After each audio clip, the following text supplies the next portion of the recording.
Welcome to the Spilled Ink and Coffee Show, where we take book discussions to a new level. We don't just read books, we interview them, journal about them, sip coffee, spill thoughts, and explore stories on and off the page. Grab a cup and get cozy, because every book deserves a great conversation. Helicopters, a cult, and a comic. Oh my! Hold on to your trench coats and coffee cups, book gang. This week, we're Coo-Coo Ka-Choo for cosmic mysteries and literary magic. Brace yourselves. The ratings might just cause an existential crisis. We were in Orlando and we went to Epic Universe. How was that? A lot to take in. So Universal has a new park called Epic. A whole universe of constellations and things, and then you go through portals, and then each portal is something different in the portal.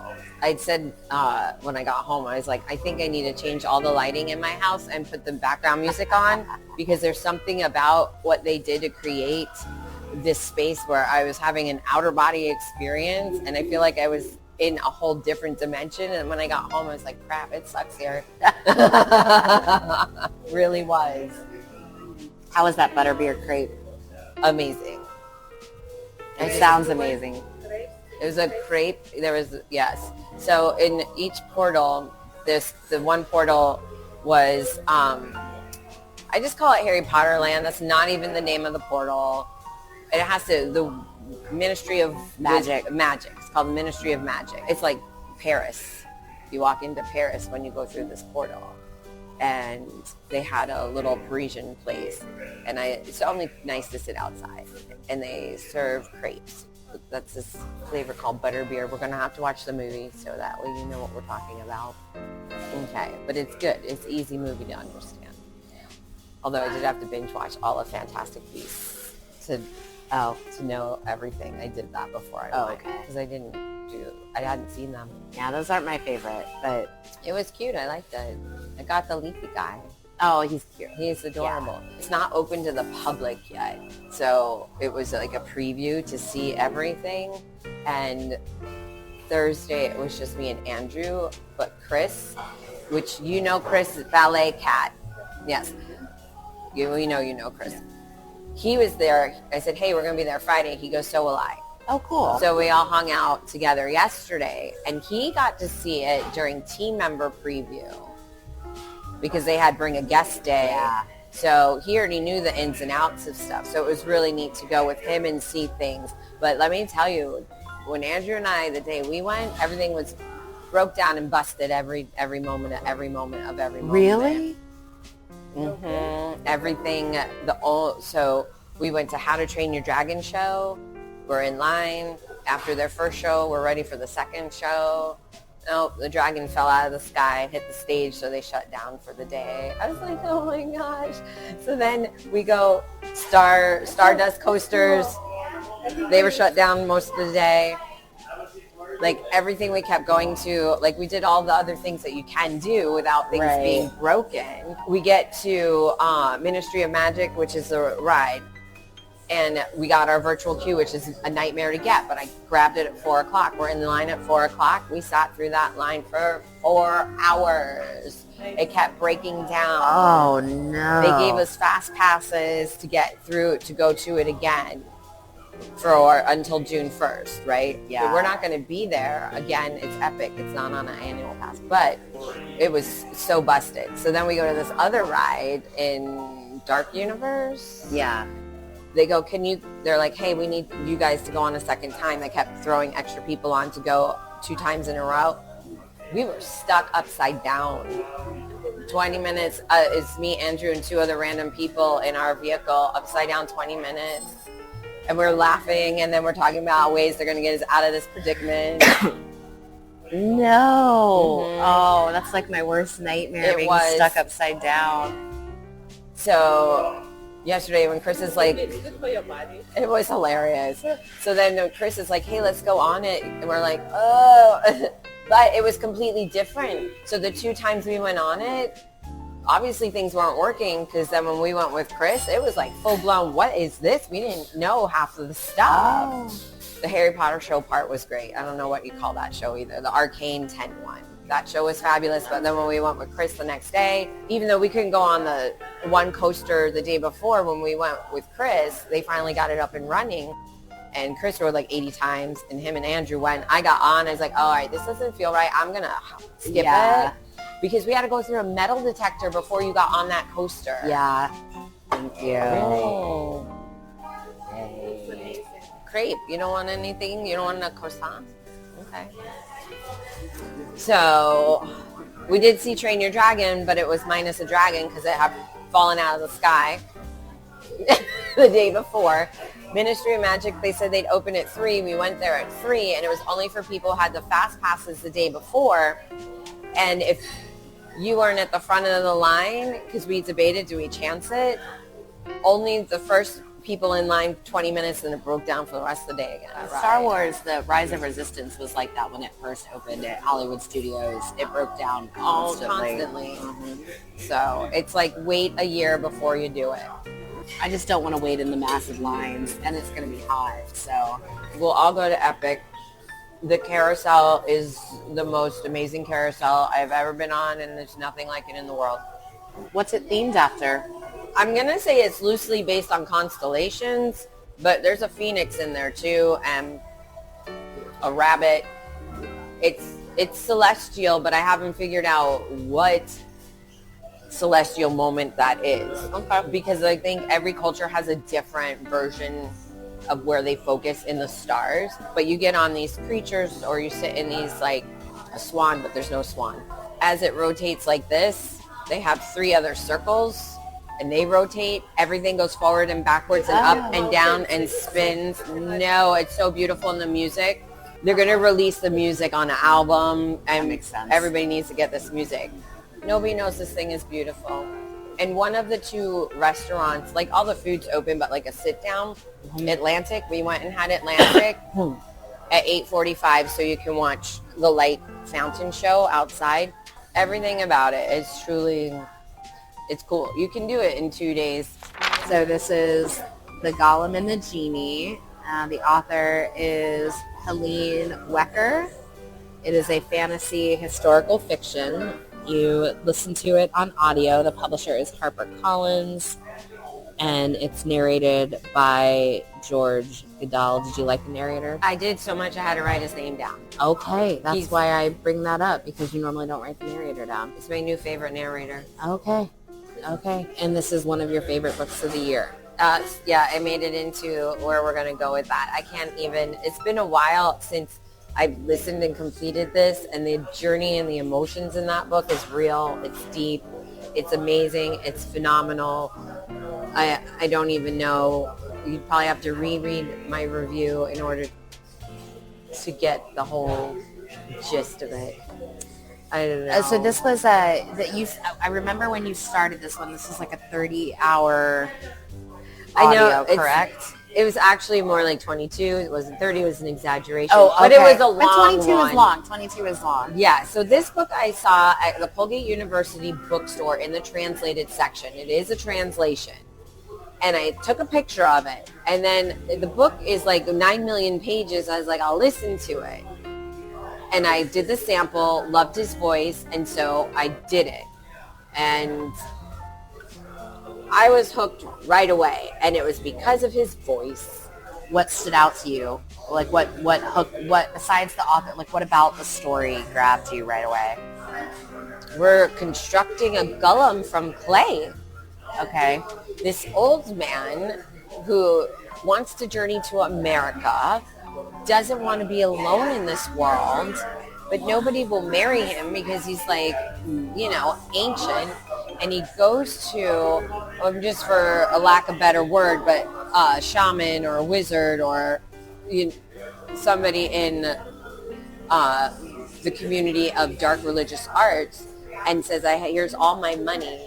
Make me a golem to be my companion. Because when you have a golem, you control the golem, and they do your bidding and whatever it is that you want. And so he wanted a wife. And who he went to is little Coo-Coo Ka-Choo, and right from the get-go. And he's all Frankensteining this, and he's grave robbing because he wanted this to be his masterpiece. And he's putting not just earth and clay, but human remains together. And then does the voodoo magic. And then she gets on the ship in her transportation box, and the old man was not going to do the awakening incantation until they got to America, but then he got sick. And so, and he's like, he was impatient. So he went down the cargo and said the incantation, and, there she is alive. And it just unfolds from there. And it's just like, holy shiesta moly. It doesn't stop. You get on this train of magic and creation, and then you're just go, go, go, go, go, go, go. And then you're at this moment, and then they switches perspectives, and then you start learning about the Djinni. And we switch to America. And this tinsmith, metal worker, who gets brought a bottle that she wants reconditioned, and he starts rubbing this flask to buff out the metal, and gets the Djinni appears. And then we just, I'm getting chills because now we go from there. And if you don't know anything about genies or jinn and their history, this book gives you some really good insight on them as a society that exists in the same plane of existence in plain sight, but you have to have the sight to see them. Ooh, interesting. But this, for me, was next level beyond that, because the jinn apparently always fell in love with humans. But I don't want to spoil it all, but you just keep rooting throughout the story because their paths are always kind of crossing or intertwining or parallel until they finally meet. The Golem meets the jinn, and they become friends to help each other because we're in New America. Yeah. And they don't belong there. She shouldn't even exist. And he's taken far from his land, and he's not free. And they tell you how he was captured, and they become each other's support. And through that support, they also have other relationships that they go through. I mean, it's a journey. She winds up getting married, becomes a widow. I can't. Well, you say in here that there are a few chapters you felt were unnecessary. Yeah, we get in there for a minute that I think that we drug on a little too long about the Djinni's emotional torment when she breaks off their friendship. So the Golem says, look, we can't be friends anymore. You're too out of control. You are reckless. People are going to find out who we are, and they're going to destroy us. We can no longer be friends. And there were 3 chapters of him being sad in a corner crying. We needed to take that out. Okay. It was a long time for a hot minute. I don't know if we were supposed to understand how emotionally driven they are, or how he was having a temper tantrum for 3 chapters. Okay, to show us that, he needed to go through a growing process, but I think that could have been written a little differently. I don't think we needed that much time on it. Who was your favorite character and why? Oh my gosh. I didn't even make that a thing in my journal at that time to say who my favorite character is. That's why we ask the questions, the hard questions. That is a hard one. The rabbi that takes in the Golem, when she gets to America and she sees an injustice in her mind where a child steals a loaf of bread because he's hungry, and the shopkeeper smacks him and takes it back, and she goes over and she rips it out of the shopkeeper's hand and hands it to the child and says, go eat. You should be able to have food no matter what. She doesn't understand. Now, she's huge and she's strong, and she could easily have killed the shopkeeper when he started yelling at her. But a rabbi heard the commotion from his brownstone and looked out, and he saw her for what she was because he had knowledge of the dark arts. And he rescued her and took her in. And at that time, people are like, this is scandalous. Why is he keeping a widow at his house, the rabbi? What's going on? And the people started talking and murmuring. The rabbi realized she was a Golem. Well, he saw right away she was the Golem. and knew what she was. And they became friends, and he taught her and became her caretaker and her teacher and her father and, you know, her confidant and her brother, like all the things that never crossed the line of romance. And he was my favorite for having the sight, for taking care of her, and for seeing what the future needed to be for her and setting a path and a course in motion so that, because he was 96 or 92, so that she could be okay if he ever left the earth. And now he knew the incantation to destroy her. And many times he wanted to because it would just be easier. But he chose the harder path because he knew that that was the right thing to do. He had seen a golem created when he was younger. Golems could not be controlled. They were dangerous and did harm to humans, and they were mischievous. But because she was so different, because she was also constructed by human remains, and she even says, gosh, I hope somebody wasn't harmed in my creation. Not that he didn't just grave rob, but that he murdered so she could be created. She actually had a conscience and knew right from wrong. She knew love in her creation. She also can read everybody's minds. Wow. So she lived every day, and it was hard listening to the rabbi's thoughts, where he contemplated every moment of letting her exist and battling within himself not to do that. So she had a chance to live different than all the other golems that had been. So the rabbi, he's my favorite. Okay.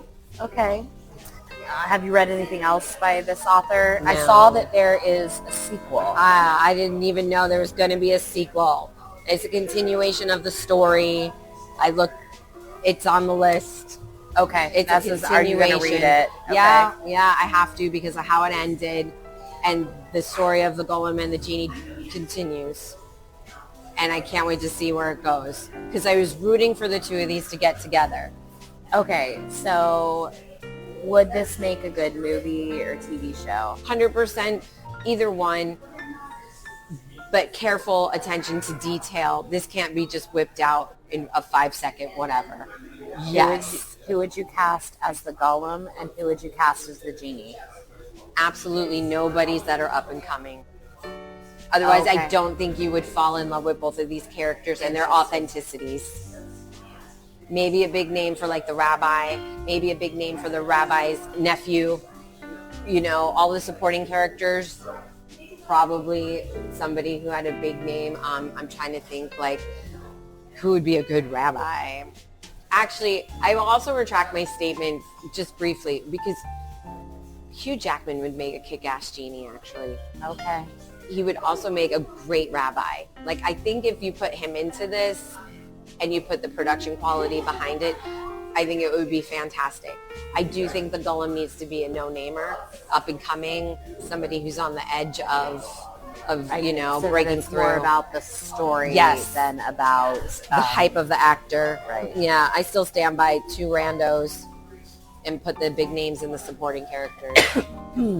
There's all kinds of struggles and slapping and friendships and seeing the world. I didn't even know there was an aquarium at that time in New York City when people were immigrating. Did you know the first aquarium was in like 1824 or something? 1924? I don't not know that. I wrote it down. I had to look it up because some of the stuff in here is, based in for real history. Blew my mind. This is a mind-blowing All right, story. let's then, for fun, because this blew your mind, let's do a quick fire chaos round. All right. If this book had a smell, what would it be? Bagels and lox. Love that. Who in this book is definitely two raccoons in a trench coat? The young girl in the bakery, which I didn't even get to tell, like all these things. The Golem winds up getting a job because she finds that she is an amazing baker. I know, and works in a bakery. That's why I say bagels and lox. And she works with this girl who is a hot mess, who gets herself in a family way. And all the drama, and then she's part of the Mean Girls, and then, her. Okay. Okay. If the villain had therapy, would they still be a villain? So the villain is, in my mind, the Golem's creator, because the villain also knows of the Djinni's existence, and he has been questing for eternal life. And he is older than everyone thinks. He's like hundreds and hundreds of years old because he's in the dark arts. And he wants to live forever. And he goes by many names in this book as you go along with him. And he finds out the Golem lives, chases her down to New York. He also is entangled with the Djinni because the Djinni's captor is quite possibly one and the same as the Golem's creator. And when he discovers that the two of them are in existence in the same space, he goes after what we all want, which is the fountain of youth, and believes that the two of them combined will give him this ultra power. And all of these other things happen between him and the Djinn and the Golem. And I can't tell you how it is climactic, but it is. And like your stomach is gut wrenching and it gets intense. If he had therapy, he would never stop. His whole reason for existing, and you get his backstory that starts him out in the ministry to becoming a rabbi, and discovers, because the rabbis learned the dark arts so that way they could do exorcisms and such. But he delved into the Necronomicon of it because he wanted to live forever in power. But he winds up going to jail, and he lives a very dark life, and you learn about how he became the dark artist that he is, known to everybody as an assassin, as, the keeper of death and souls who lives forever and ever. You can never give a psychopath, a sociopath, any therapy. There's so many facets to this story. So which character would get scammed by a prince from Nigeria? Our little girl who's pregnant at the bakery, whose boyfriend leaves her because she thought that he was going to marry her, but his job in this world is he's a whore. He's the whore. We have a male whore. Whore. Yes. I love a good male whore. If you had to fist fight one character in a Walmart parking lot at 3 a.m., who would it be? It would be the male whore. Okay. Because he's an asshole. What's the most chaotic way this book could have ended? Everybody dies in the end. That would suck. Yeah. If aliens found this book as their record of humanity, what would they assume about us? That the laboratory rats have laboratory rats.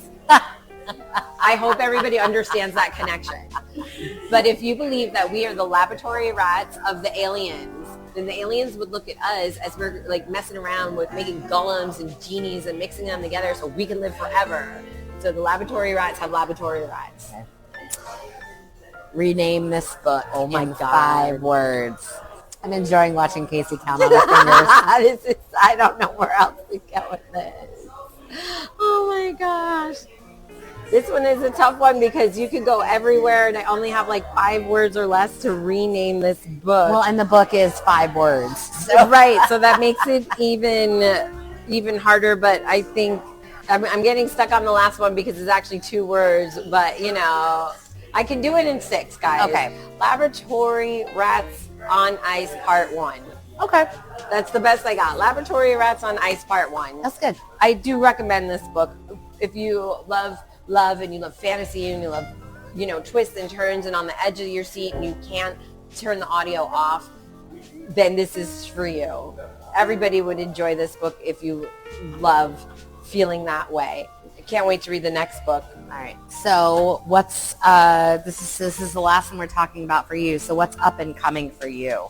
The 3rd book in A Good Girl's Guide to Murder is where I'm at. So we're as good as dead. Okay. I've started it, chapter 1. I'm interested to see how you feel about this book and the series when you're done with that one. But that's what I have up and coming as far as physical books. I am no graphic novels. I haven't selected the next audio because I don't know if it's going to be that. I think As Good as it's dead, right? Yeah, As Good as Dead. It's huge, so I need to take time with it. Okay. We're moving on in Rachel's world. Okay. And it's our last book of today. Yeah. The Bones Beneath My Skin. I've been waiting because the title's been so ominous and it's been in your TBR for like 6 weeks or more. Yeah. The author is TJ Klune and you can't see her face. I already know the rating. She's sighing because she was let down. TJ Klune, you let us down. It's science fiction. Science fiction, that's not what I would have thought the title was going to be. Yeah. The publisher's Tor, which is one of my favorites. So how is this going to be sci-fi? Our rating's a 2, guys. It's a 2. Because it's about aliens. The Bones Beneath My Skin is about aliens. I thought we were graving and we were going to be somewhere in New Orleans with this. No. Artemis Darth Vader is the alien. Wait a minute. Artemis Darth Vader. Yep. That's her name. They call her Art, but that's the name she picked for herself.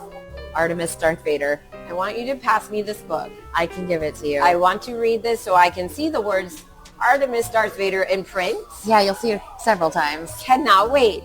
Why then on earth did you pick this book up? Is it because it's a cool ass cover? No, well, Is that a portal? Yeah, it is. Cool. TJ Klune wrote my favorite book of 2024, which is The House in the Cerulean Sea. Followed close second by the sequel to that, which is Far Beyond the Sea. I love his writing. This is a well-written book. It's quotable. I see that. A lot of quotes. I'm just starting to read them. And I that's why I picked it. It's also a signed copy that I picked up from Port Key. And I just assumed, because I love The House in the Cerulean Sea so much, that I would also love this book. Different publishing companies. So he originally, I read the afterwards, he originally, when he was first starting to write, he was self-publishing. And so this was originally, he sent it to a publisher. The publisher rejected it because it was too weird. And he self-published it. I can't wait to read this. And then now that he's got, Sure. major book deal, it's been published through Tor. Because Tor is all sci-fi fantasy, guys. If you're not familiar with Tor and their platform, they really go into the weirdy stuff. And they give new authors a lot of opportunity in that publishing company. So, yeah, it's a weird book. It's a weird story. I'm going to read the quotes first so people can hear why it's weird, because the quotes say it all, I think. First of all, Artemis Darth Vader, guys. Now, and everybody knows I love a good sci-fi. This sounds like this would be a great television project that could be cheesy B. See, you don't even want it done. Quotes. No. But she stayed silent, so she stayed complicit. Next quote. He started to like you even though he normally doesn't like anyone besides me. You can tell by the way he hasn't pointed the gun at you in over 10 minutes. The next one is definitely off the cuff. They were out of bacon. The world was ending. They were out of bacon. Bacon. Like not baking, bacon. The world is ending, guys. He was wearing a hat with floppy ears. That didn't necessarily, please don't possess me. Uh-huh. I am rethinking my life right now if I should be wearing all those weird ass hats that I usually do wear, with ears and such. Because I don't want that to be a, hey, possess me situation. But aliens are possessing people? Artemis Darth Vader is. Holy crap. Did that hurt? What? Admitting you were wrong? I like dolls and UFOs at the same time. That one's right next, like that one and the bacon and the floppy ears one, they need to be like little thought bubbles on a t-shirt. All three of those are said by Artemis Darth Vader. You're kidding. Okay, I can't, this is not a YA? No. I feel like it has YA No, it's vibes. definitely not a YA.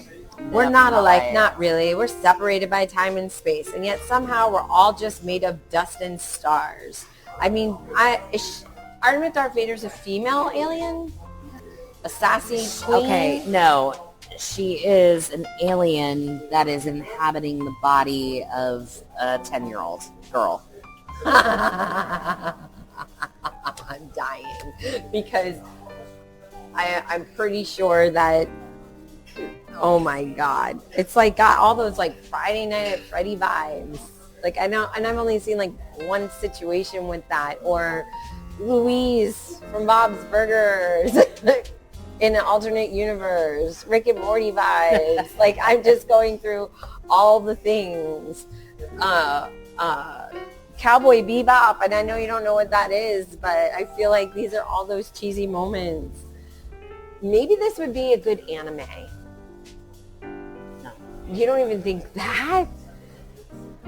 You said that you wanted to like the book. But the characters are great. The characters are great. How? The story sucks. So did you get hooked right away, or did it take time? Oh, it took time. And then what were your first thoughts when you were reading this? What the hell am I reading? Yes. What stood out about the writing style? And compare it to the other books. It's a very similar writing style. It's funny. It's quotable. He's about relationships and insecure people finding love. If you like queer writing, this is for you. That's what TJ Klune writes. I love the characters. I just hated the story. So it says here in your review that the book is too long. And I do see 394 pages. So it says you just didn't find anything before the last 60 pages interesting? It just like... What was uninteresting? It was, what's the purpose? Like we're literally... I hate stories where we just wander. We're just wandering. And then we don't figure out why we're wondering until the last 90 pages. And now that we've wandered and been, elusive and not clear about who we are and what we're doing and why we're doing, now all of a sudden we have to go here and we have to do this. It's like, well, what have we been doing for the last 300 pages? I was like, what was all this for? What is TJ Klune's background? I would think in order to understand this book, we probably need to understand the author, because it doesn't sound like he just wrote this random thing. Like somewhere in his mind, he hooked up this crackpot idea. He signs the acknowledgments as TJ Weirdo Klune. Okay, so you feel like that's accurate? I think that's accurate. I mean, I don't think his books are like weirdo. Like I didn't consider The House in Cerulean Sea or Far Beyond the Sea. I didn't consider those weird books. So what was the main idea magical. or the plot of this one, really? What's the main idea? That underneath it all, we're looking for, which is a consistent theme in all of his books, underneath it all, no matter how much of an outcast we are, we're looking for love. And we're looking for someone to accept us. TJ, we love you. We accept you.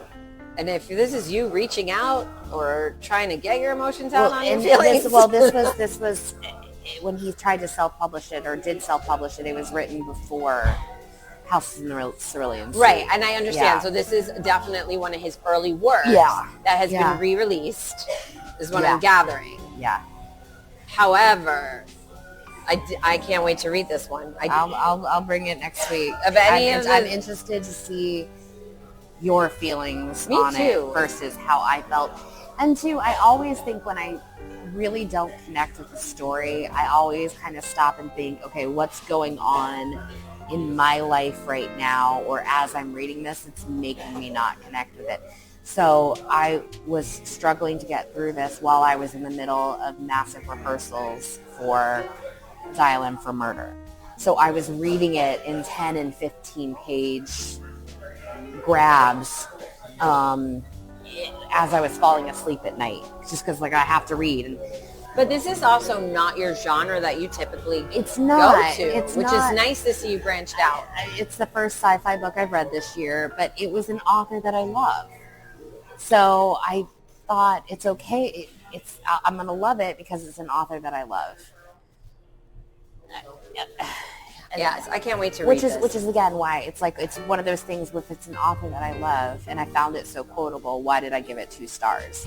So was it really that I just didn't like the story, or was it that my life was super busy at the moment and I couldn't sit down and read it? Because normally, like, I can sit down and read 50 to 100 pages at a time, and that knocks the books out and makes things flow. So I'm wondering if I had been able to read it in 3 days if I would like it more. I don't think so, but Interesting. I felt like it was 2 different stories. I'll bring you the book. I'm interested to hear what you think about it. I'm very excited to read it. Did you have a favorite character? Artemis Darth Vader. Okay. Yeah. Are there any characters you disliked or found frustrating, or is it just the writing? The narrator. Okay. The narrator of this was a physical book, and it had a narrator?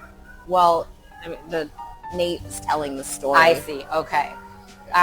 So when that happens, I have to think about how that is. Why do we not like him? He's too whiny. Really? How old were all of these other characters? If they're embodying a 10-year-old girl, then who else is surrounding Nate us? is in his late 20s, early 30s, and then what's his face? Mike is in his 40s. Were there any memorable or powerful scenes? Anything that you like if this could get me 1 more star? Yes. It's the scene on the front cover. Oh, the cover's beautiful, guys. That's the most powerful scene. The portal in the mountainside, the truck, sunset, shooting star. It's a comet. Comet, which is very specific then. The book takes place in 95, 96. Wow. It's with I can't remember the name of the comet. It was an actual comet that came through. Okay. I love the sticker you put here. The girl is sleeping in the chair with the book on her face, like she just couldn't take it anymore. Well, it's because Artemis Darth Vader, that's Artemis Darth Vader. Okay. And she's reading constantly throughout the whole book. She reads Westerns. That just makes me go back to Cowboy Bebop vibes. And I know you have no idea what I'm saying. It's a live action on Netflix. Watch it. Okay. It's not that long, but I personally think it is phenomenal. I hate the actual anime. Sorry, all of you Bebop film people out there. I know it's a cult classic. Okay. It's an old school anime. I'm just not into that cartoon, the style, that art style. Okay. But the live action, and nobody liked it. I must have been the only one. I feel that way. It's probably what's going to happen with this book. You're probably going to love this. And the whole time I was reading it, I kept thinking, I bet you Casey's going to love this. So, did this book make you think differently about anything at all? No. Or life? Or No. anything? Nothing? No. What's your favorite quote of Artemis's? The one about we're all made of dust and stars. We're all made of dust and stars. It's not the bones beneath my skin. The bones don't matter. It's we're all made of dust and stars. We tried to make a universal connection, Yeah. and you liked that part. At least that resonated with you. So what do you wish was done differently? I mean, could we have saved this story for you? I wish... I understand the need to slowly unfold the mystery of art, of Artemis. Like you don't get that until 120, 150 pages in. You don't even get the inkling of what she actually is. Now you will, because you just heard me say all this. Right. And I assumed she was an alien just because that in what says chapter 1, it has a spaceship. So I just assumed it had to do with aliens because it was spaceship. I'm also going to preview the audio on this one. This book is so awesome that we both forgot the question of what would you have done differently? I would have given more purpose to their roaming. As they travel from Washington through to the Dakotas, because they end up in... Are they traveling in this truck? In this truck. Okay. From not a spaceship. Washington, Oregon, the Dakotas, Pennsylvania, and they end up in Newfoundland in Canada. On your map, how would you map that in your book? I just put it because The end destination. majority of it took place in Washington. Okay, so I so- try to, when I map it, where did majority of the story take place? Yeah, you got Washington So out I of got this. Washington out of it. Yeah.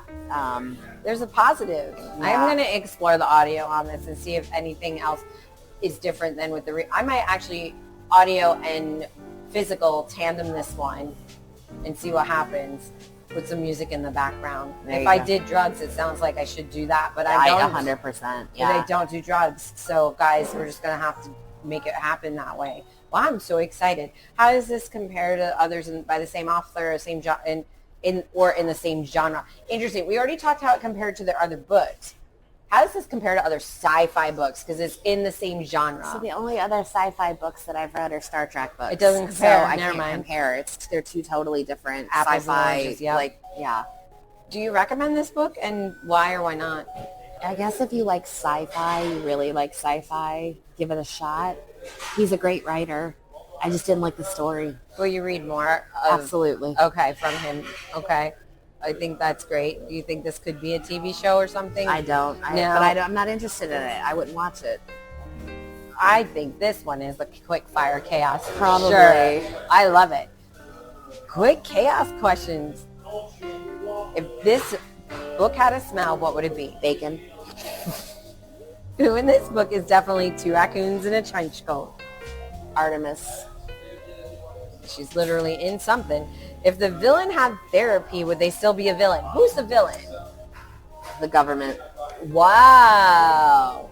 Whoa. So if they had therapy, would they still be a villain? Yeah. Oh my 'Cause they're gosh. determined to get what they want. Which character would get scammed by a prince from Nigeria?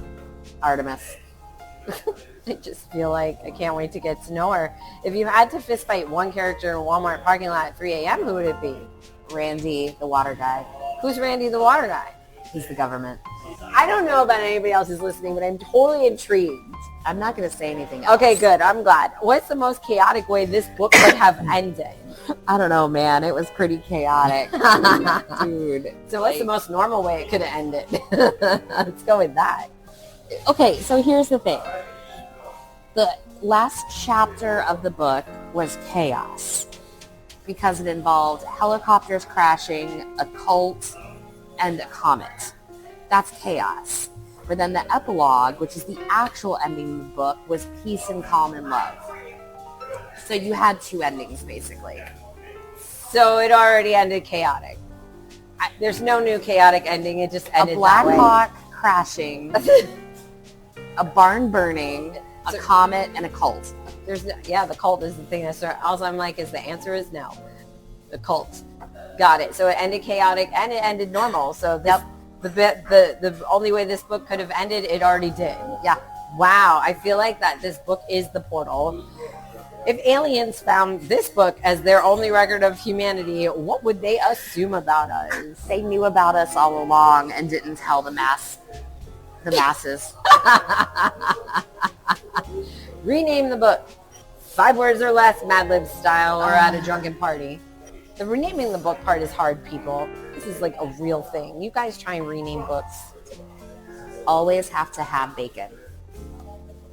You just have your own t-shirt line now. It's just going. The t-shirt line is continuing. I'm turning the page. We're pretty much caught up. I mean, Yeah, that is. We were behind on a bunch of stuff. The book of the month, we don't have this yet. We don't have the new TBR No, list. I have to finish this. Okay, so I'm not even going to read any of those things. Yeah.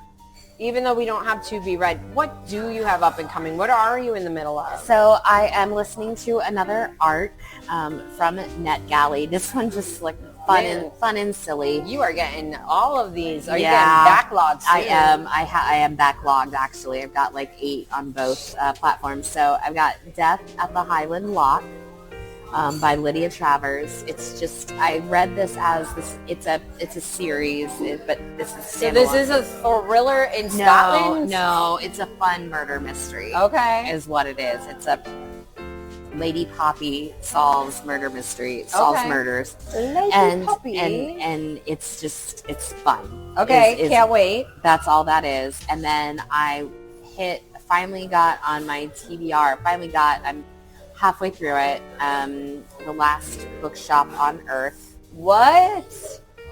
It is a YA. That's sad. That's a sad title for me. It's a YA dystopian. This is not an arc. It's not an arc. It is by Lily Braun Arnold. It is considered a YA, and it's dystopian. The world has come. The storm has come. We are in a dystopian situation. I'm halfway through with it. It's been a fast read. I'm just peeking at it and the cover art. The cover art does not allude you to much. The cover art does not give away anything. No, the cover art does not. At all. So I'll be very curious. Very so I'm curious. halfway done with it, so I'll have that done by next time. So, and then I did just finish. I just haven't filled it in yet. I got another arc, Big Dumb Eyes. It's a autobiography by Nate Bargatze. He's a comedian. If you know, you know. Just Google Nate Bargatze, SNL, George Washington skit. Okay. But it comes out next month, and we'll talk Okay, about we're not that going next to talk time. about it Yeah. now. Big Dumb Eyes by Nate Bargatze. Wow. So yeah, So we're excited about Yep. that. Yay. that's That's where the we're jam. at. Friends, we have a lot of things up and coming. We're about to go on to the next part of life, and the coffee's following us today. Oh, heck yeah. Following us today. Yep. And that's the ink on the Spilled Ink and Coffee Show. Thanks for hanging out with us. Yeah, friends. We'll see you next time. Bye. Bye. That's a wrap. Time to close the book on today's episode. I'm Rachel. And I'm Casey. If you had fun, hit the like, follow, and subscribe. Make sure you click on the bell icon. You can also email us at spilledinkancofeeshow@gmail.com. Send us your questions, tell us what you're reading, or share what we should dive into. Until next time, keep your coffee hot And your pages turning. Bye, guys.